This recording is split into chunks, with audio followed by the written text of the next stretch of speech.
Commission లేచింది ఎందుకు? Commission సిఫార్సులు అమలు చేయాలి కదా. అమలు చేయకపోవడం మాకు నమ్మక ద్రోహమే కదా. కాబట్టి నమ్మించింది, మోసం చేసింది, నమ్మక ద్రోహం చేసింది కాంగ్రెసే కదా.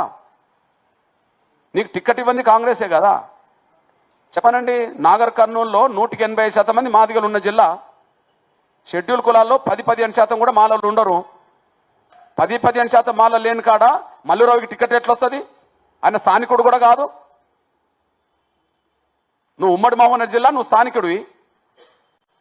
నీ నియోజకవర్గ పరిధి నాగర్ కర్నూలు పార్లమెంట్ పరిధిలోకి వస్తుంది. ఇప్పుడు గద్వాల జిల్లా, కానీ నాగర్ కర్నూలు పార్లమెంట్ పరిధిలోనే గద్వాలు సంబంధించిన అలంపూర్ వస్తుంది.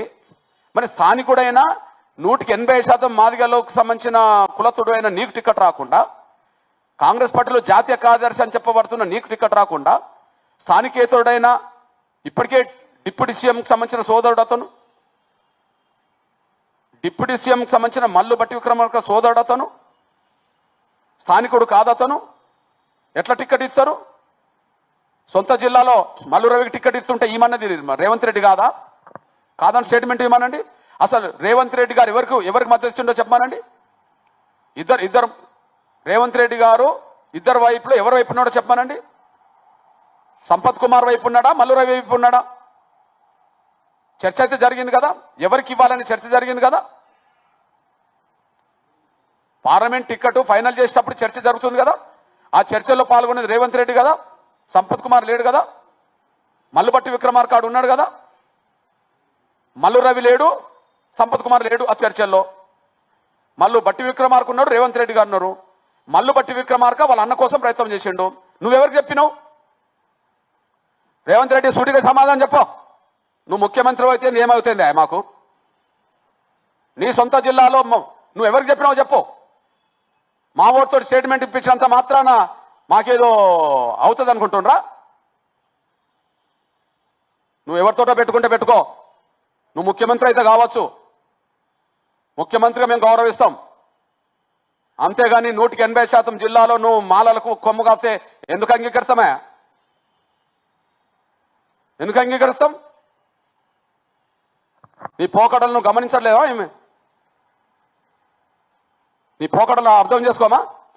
సంపత్ కుమార్తో నువ్వు స్టేట్మెంట్ ఇస్తే మాకు అయిపోతుంది. ఇక సంపత్ కుమార్కి ఆశ పెడితే నాగర్ కర్నూలు జిల్లాలో మాదిగలు తమ అస్తిత్వాన్ని చంపుకోవాలా, తమ ఉనికిని చంపుకోవాలా? మాదిగలకు ఒక్క టిక్కెట్ నాగర్ కర్నూలు ఇప్పించనోడి నువ్వు, మీరు ఎట్లకి ఎందుకు ఇప్పించుకుంటున్నావు? మహబూబ్ నగర్లో వంశీధర్ రెడ్డికి ఇప్పించింది నువ్వు కాదా?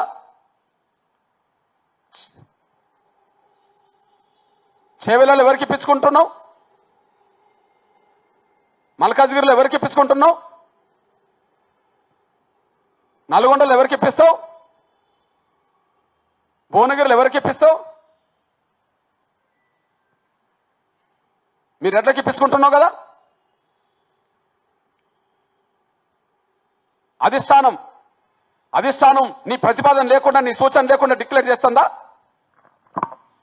కాంగ్రెస్ అధిష్టానం నీ ప్రతిపాదన లేకుండా, నీ సూచనలకు డిక్లేర్ చేస్తుందా? అదన్న చెప్పు. నా సొంత జిల్లాలో, ఆయన సొంత జిల్లాలో నా సూచన లేకుండానే అధిష్టానం డిక్లేర్ చేసిందని చెప్పు. లేదా నువ్వు సంపత్ కుమార్కు మద్దతు ఇచ్చాను కానీ రవికి అధిష్టానం డిక్లేర్ చేసిందని చెప్పు. సంపత్ కుమార్కు మద్దతు ఇస్తే మద్దతు ఇచ్చని చెప్పు, రవికి మద్దతు చెప్పు. అధిష్టానం ఏ నిర్ణయం తీసుకున్నా చెప్పు.